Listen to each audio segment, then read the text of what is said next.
Assalamualaikum warahmatullahi wabarakatuh. Perkenalkan, saya Amanatul Fadila, dosen S1 Program Studi Manajemen Sumber Daya Perairan, Fakultas Pertanian Universitas Sumatera Utara. Salah satu mata kuliah yang saya ampu yaitu mata kuliah Dasar Perikanan Tangkap. Dasar Perikanan Tangkap merupakan mata kuliah yang diampu di semester genap dengan jumlah 3 SKS, yaitu 2 SKS untuk teori dan 1 SKS untuk praktikum lapangan. Adapun capaian pembelajaran di mata kuliah Dasar Perikanan Tangkap yaitu yang pertama, mampu menjelaskan definisi dan ruang lingkup dasar perikanan tangkap.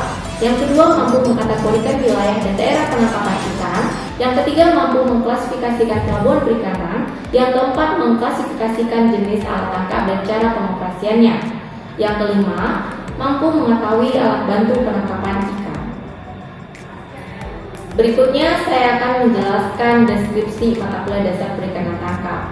Mata kuliah ini merupakan mata kuliah wajib 3 SKS yang menyajikan tentang gambaran umum keilmuan dasar perikanan tangkap yang berisikan penjelasan tentang bahan, alat, dan cara penangkapan ikan, kapal perikanan, cara menangkap ikan, metode penangkapan ikan dengan jaring besar, ursein, terawai tuna, trawl, longline, serta mempelajari tentang daerah penangkapan ikan, pelabuhan perikanan, dan alat bantu yang digunakan dalam penangkapan ikan.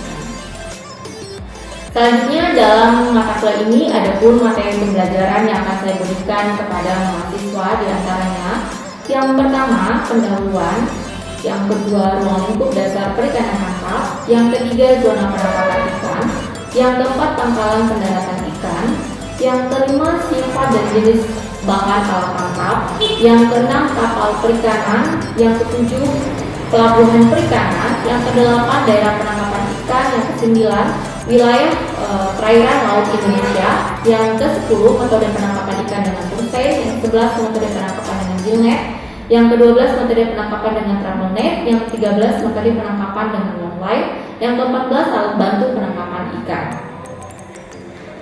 Di masa new normal ini, kami melakukan perkuliahan secara hybrid, bisa dilakukan secara luring maupun di kelas dengan menggunakan aplikasi pendukung seperti Zoom, Google Meet, maupun Google Form. Adapun bentuk pembelajaran yang digunakan yaitu pertama, metode ceramah, penyampaian materi, yang kedua, demonstrasi atau simulasi, yang ketiga yaitu diskusi kelompok. Untuk metode pencapaian materi, harapannya mahasiswa nantinya dapat memahami dan memperoleh materi secara luas. Kemudian, dalam metode demonstrasi, praktek atau simulasi, metode ini saya berikan dalam bentuk alat penangkapan ikan dan alat bantu yang digunakan oleh nelayan sehingga mahasiswa tadi lebih tertarik dan mengembangkan pola pikirnya dalam menghubungkan teori dan praktek yang baik. Untuk metode diskusi kelompok, mahasiswa di sini saya bentuk dalam kelompok dan memberikan permasalahan atau studi kasus tentunya di bidang perikanan tangkap. Tujuan dari metode diskusi ini dapat menjadikan mahasiswa lebih percaya diri mengungkapkan pemikirannya dalam mengembangkan pola berpikir yang kritis, aktif, dan kreatif.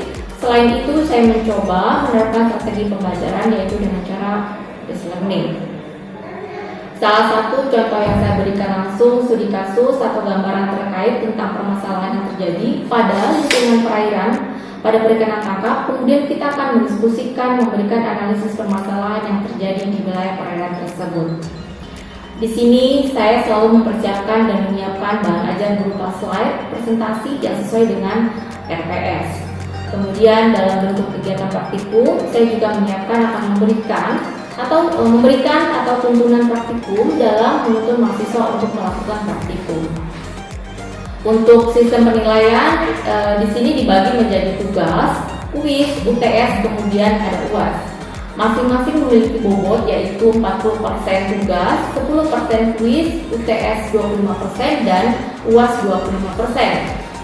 Dalam pembelajaran teori dan indikator penilaian ini didasarkan pada kemampuan komunikasi, kerja kelompok, kebenaran jawaban dari tugas yang dibuat oleh mahasiswa.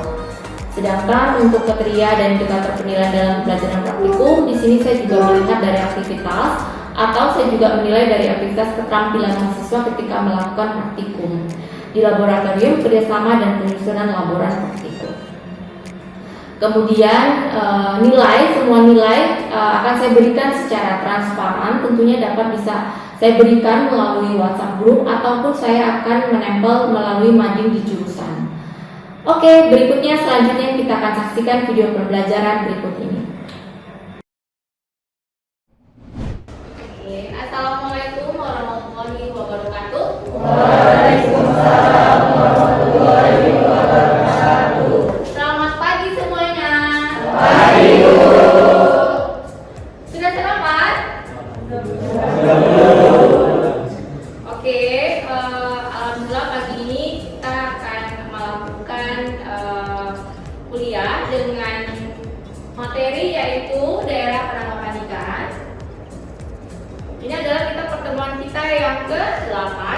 Sebelumnya saya akan menjelaskan tentang tujuan kegiatan pembelajaran serta pokok bahasan dan sub pokok bahasan. Oke, yang pertama yaitu tujuan kegiatan. Ada yang pernah dengar istilah lain dari daerah penangkapan ikan untuk di mata kuliah perikanan? Apa itu? Istilah lainnya fishing ground, ya, fishing ground. Jadi fishing ground atau daerah penangkapan ikan itu adalah wilayah perairan di mana alat tangkap dapat dioperasikan secara sempurna untuk mengeksploitasi sumber daya ikan yang terdapat di dalamnya. Jadi intinya daerah penangkapan itu adalah daerah di mana nelayan akan melakukan operasi penangkapan. Jadi sebelum nelayan mempersiapkan untuk melakukan penangkapan, dia harus memastikan terlebih dahulu di mana daerah penangkapan yang akan mereka tuju, ya. Kemudian kriterianya, jadi di sini ada kriteria dalam suatu daerah yang dikatakan jika itu adalah daerah penangkapan ikan. Yang pertama, dia harus sesuai dengan habitat yang disenai ikan. Jadi memang si ikan ini adalah memang habitatnya. Nah, yang disukai, yang artinya di sini disukai adalah yang sesuai dengan kondisi tubuhnya, kemudian kondisi lingkungannya dan sebagainya. Karena ini juga sangat dipengaruhi oleh parameter oceanic, fisik, biologi maupun kimiawi. Maksudnya di sini adalah apakah si ikan itu sesuai dengan oceanicnya, suhu permukaannya sesuai dengan si ikannya, kemudian karakteristik dari airnya, DO-nya, pH-nya dan lain sebagainya. Kemudian daerahnya itu cukup luas, sehingga diharapkan satu kelompok ikan itu tinggal secara utuh dalam suatu kelompok, ya. Jadi dia itu harus daerah yang cakupannya luas. Yang ketiga yaitu alat penangkapan ikan ini mudah dioperasikan secara baik dan aman.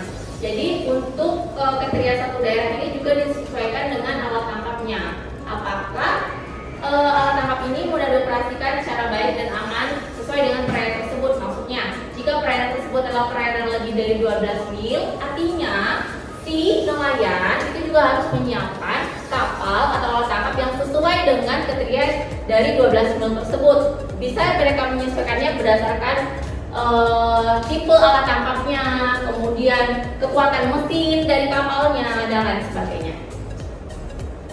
Terus daerah penangkapan ini memiliki sumber daya ikan yang banyak dan bernilai ekonomis. Ya, kalau misalnya kita melakukan penangkapan atau nelayan, ya kalau tidak ada ikan itu kan nggak bisa menangkap ikan. Jadi memang harus yang dicari itu adalah daerah-daerah yang banyak ikannya gitu, dan harus berekonomis penting. Terus daerah tersebut dapat dicapai dengan kapal yang secara ekonomis menguntungkan. Jadi dia harus bisa digunakan, bisa dicapai atau dilalui oleh kapal perikanan. Terus wilayah perairan laut yang potensi terbentuk menjadi daerah penangkapan ikan. Jadi ada wilayah-wilayah perairan yang berpotensi menjadi daerah penangkapan. Yang pertama itu adalah daerah float, ya. Jadi pastikan apakah daerah penangkapan ini dia daerah floatnya itu apa sih artinya? Ini adalah kawasan yang terbentuk akibat adanya pertemuan massa air yang berbeda densitasnya, ya. Kemudian densitas yang berbeda ini dia akan mengakibatkan daerah ini menjadi subur dan juga akibatnya tinggi produktivitas plankton. Ini kalian baru tahu plankton? Oke.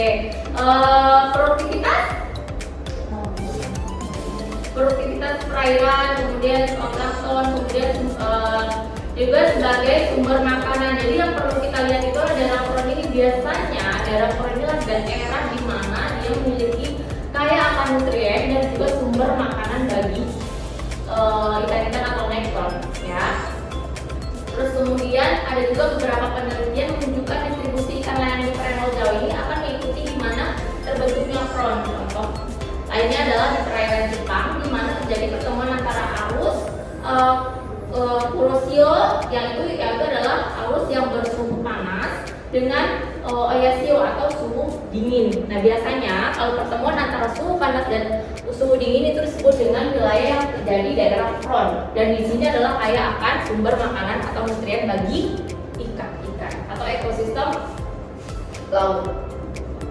Berikutnya itu adalah daerah upwelling, ya. Daerah selain daerah front juga daerah upwelling ini merupakan salah satu juga penentu daerah penangkapan ikan, di mana di sini adalah proses penaikan massa air yang disebabkan oleh banyak faktor. Akan menaikkan unsur zat hara yang berbeda pada lapisan bawah ke bagian permukaan. Nah, jadi intinya adalah kalau upwelling ini adalah terjadinya perbedaan unsur zat hara yang diakibatkan oleh adanya tekanan, biasanya oleh arus, ya. Kemudian dan nanti akan terjadi proses pencampuran, ya. Proses pencampuran antara massa air yang suhunya lebih rendah di bagian bawah dengan lapisan atas yang suhunya itu biasanya lebih panas. Jadi terjadinya pencampuran kedua perbedaan suhu tadi, ya, itu disebut dengan upwelling. Nah biasanya akibat perairan ini akan menjadi subur, ya. Biasanya kalau misalnya di upwelling ini perairan akan menjadi subur, dan secara fisik daerah upwelling ini akan menyebabkan ikan tertarik untuk berkumpul. Jadi banyak juga penelitian untuk daerah penangkapan ikan. Kalau misalnya contohnya itu adalah penelitian mengkaji tentang di mana sih upwelling ini terjadi, misalnya di perairan Samudra Hindia bagian Sumatera Barat. Nah itu mereka akan melihat daerah yang terjadi upwelling. Kenapa mereka sampai mencari tahu? Karena itu merupakan daerah yang bagus untuk si ikan berkumpul. Jadi sehingga kalau seandainya kita ketahui di mana itu daerah upwelling, artinya kita secara tidak langsung kita akan tahu bahwa ikan itu banyak berada di situ, dan untuk mempermudah nelayan untuk mencari daerah penangkapan ikan. Ditemukan itu contohnya di Jepang, menggunakan itu mereka sumber kaya akan ikan-ikan tuna, karena mereka memiliki untuk kondisi lingkungan suhu perairannya mereka lebih tinggi.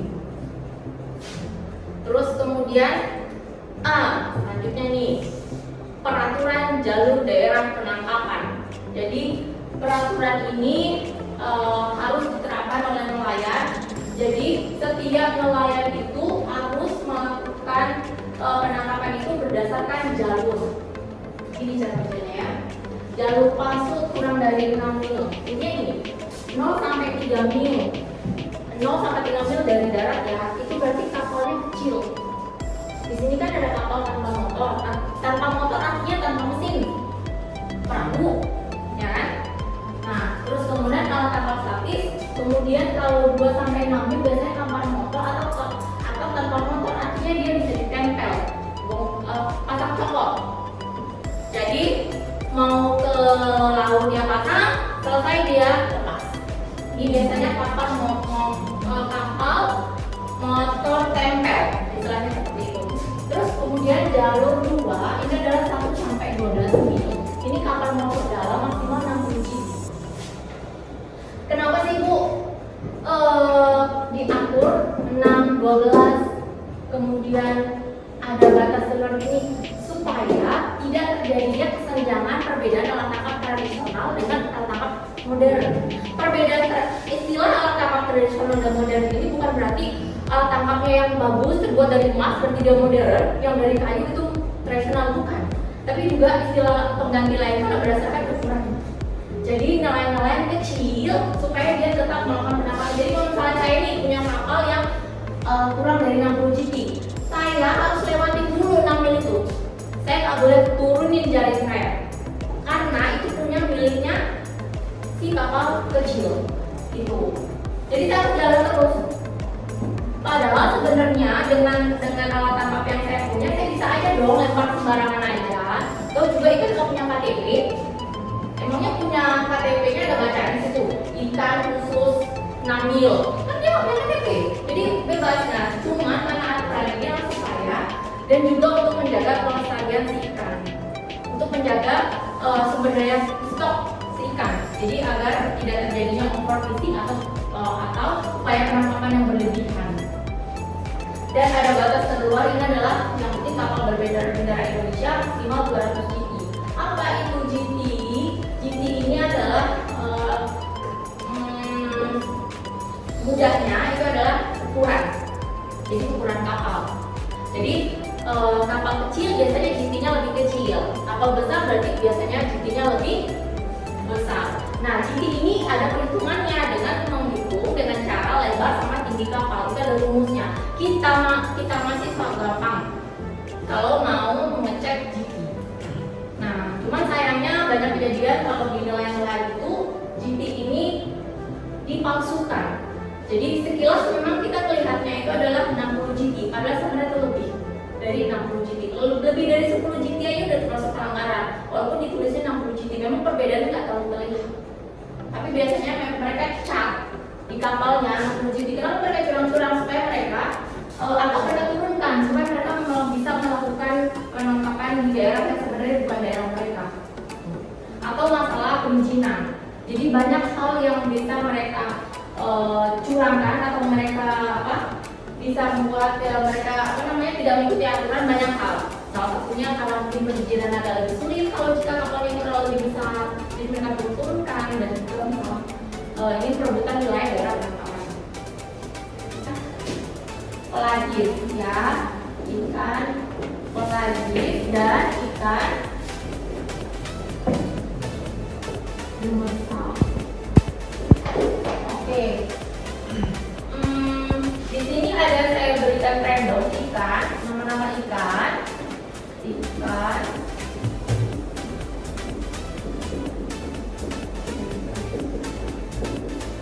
atau sebutkan deh macam-macam nama ikan.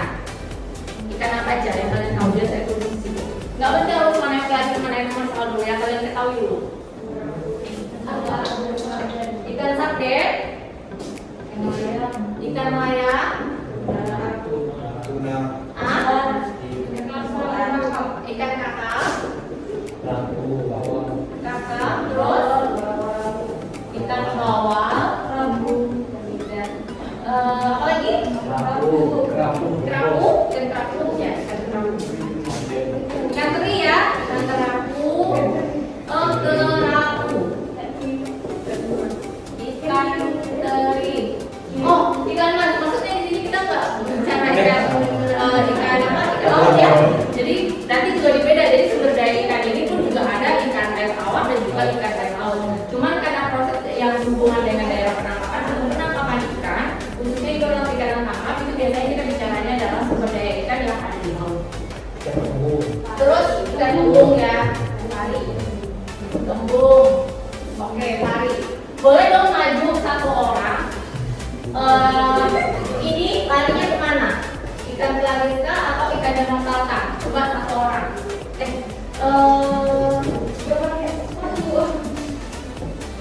Mana ya? Ikan. Boleh satu?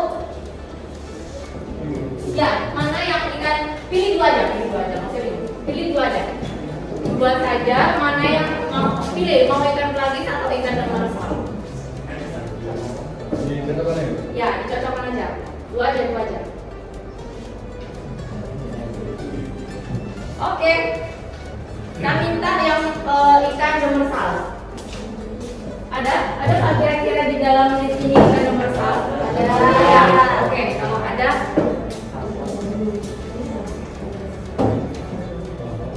Oke.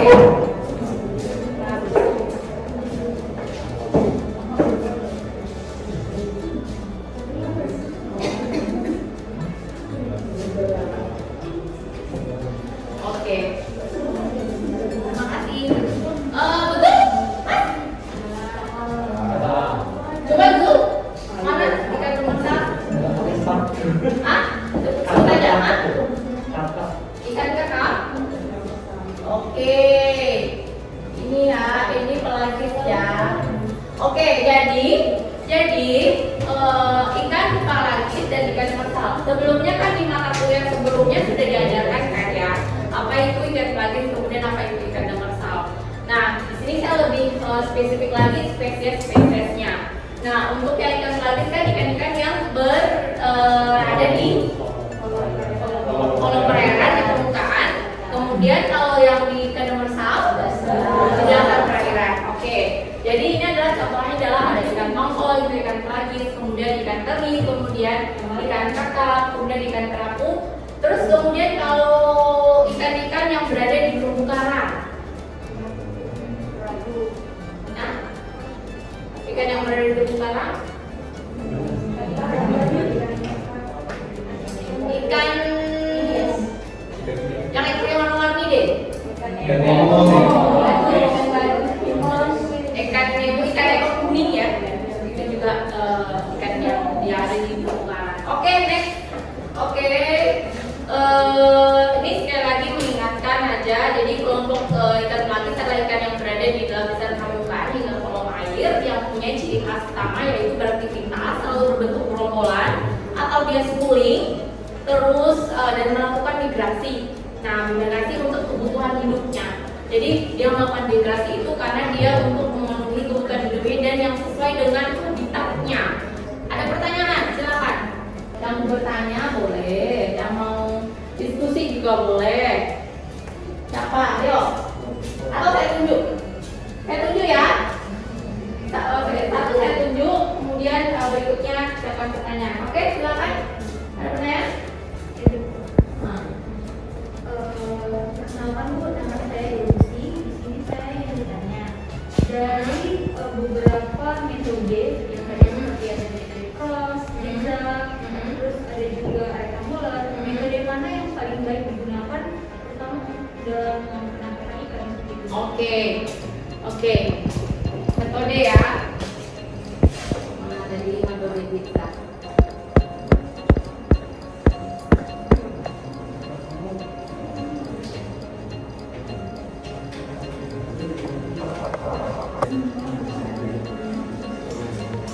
Oke, saya jawab. Terima kasih Dominic. Sebetulnya dari semua metode ini sebenarnya ada kelebihan dan kekurangannya masing-masing, terus dan juga kesulitannya masing-masing, dan juga kesesuaian apa yang mau dengan kebutuhan dari si peneliti gitu.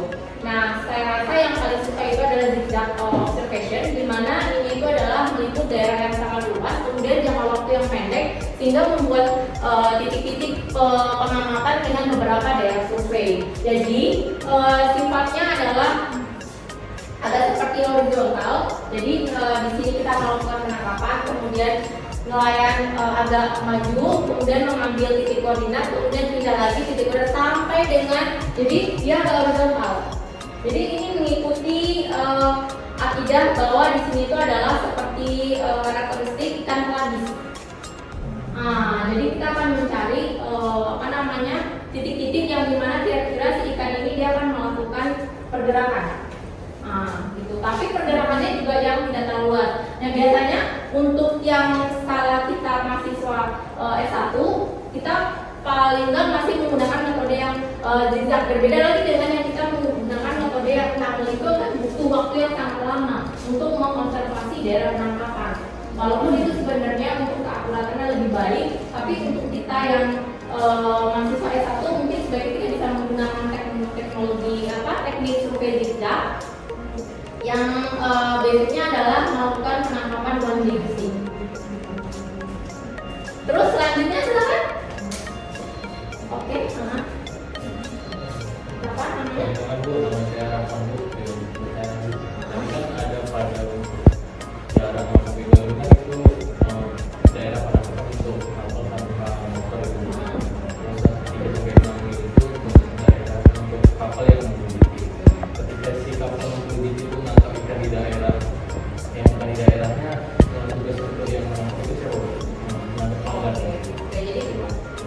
Jadi pertanyaannya adalah kira-kira siapa sih yang akan melakukan pengawasan dalam hal ketika nelayan itu melakukan pelanggaran. Jadi ingat ya, illegal fishing itu bukan cuma terjadi oleh nelayan asing dengan terhadap nelayan kita. Ternyata illegal fishing sendiri pun juga adalah dilakukan oleh nelayan kita itu sendiri, salah satunya dengan mengambil kawasan daerah penangkapan yang sebetulnya adalah bukan daerah mereka gitu.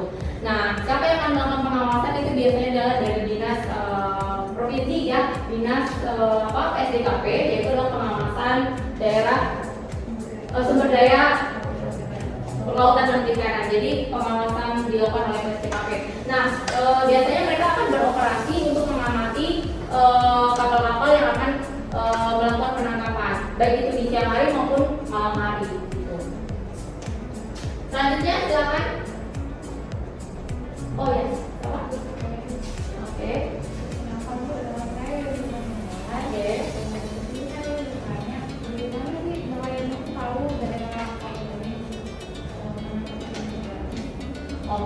Oke. Untuk di era sekarang ini nelayan ini alhamdulillah sudah banyak teknologi yang bisa digunakan dimanfaatkan dalam penentuan daerah penangkapan ikan. Mungkin salah satunya ada GPS, kemudian fish finder, ya kan, terus kemudian oleh bantuan teknologi yang biasanya dipublikasi di pelabuhan itu sendiri. Biasanya mereka monitoring di layar pelabuhan sudah ada informasi mengenai cuaca, mengenai suhu permukaan. Biasanya mereka sudah sudah ada seperti itu. Dan untuk APD sendiri yang paling sering digunakan itu juga adalah menggunakan menggunakan teknologi fish finder gitu. Terima kasih. Terus ada lagi cukup ya. Oke. Selanjutnya kita akan melakukan kuis. Di sini saya sudah menyiapkan lembar kerja. Ini nanti kalian isi ya, silakan kalian isi, kemudian kalian jawab, nanti kemudian dikumpulkan. Ini waktunya kurang lebih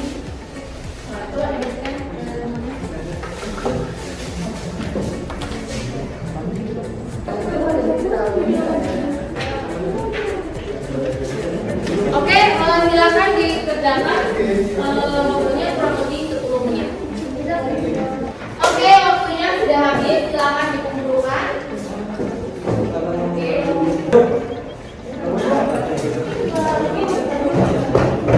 Oke. Ingat ya, di dalam penilaian untuk program studi itu sendiri yaitu adalah 40% tugas, kemudian 10%